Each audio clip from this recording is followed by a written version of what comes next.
Welcome. In today's tutorial, we'll guide you through the updated steps on how to make a video call to an individual member within a WhatsApp community. Whether you're connecting with friends, colleagues, or family, this simple process will help you stay in touch effortlessly. Let's get started. First, open the WhatsApp app on your device. Once it's loaded, navigate to the bottom of the screen and tap on the Communities tab. This is where all your communities are organized for easy access. Next, select the community where the person you want to call is a member. After entering the community, tap on the specific group that includes this individual. Groups within communities are designed to streamline communication among members. Once inside the group chat, tap on the name of the group at the top of your screen. This will open the group details page. Scroll down until you find the Participants section.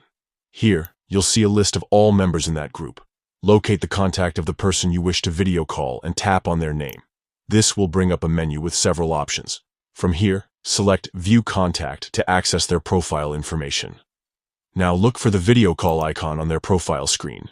It's usually shaped like a small camera. Tap on this icon to initiate your video call. And that's it. You're now connected via video call with an individual member from your WhatsApp community. This feature makes it easy to interact one-on-one while staying connected within larger groups. Thank you for tuning in. If you found this guide helpful, don't forget to share it with others who might benefit from learning these steps. Stay connected and enjoy your conversations.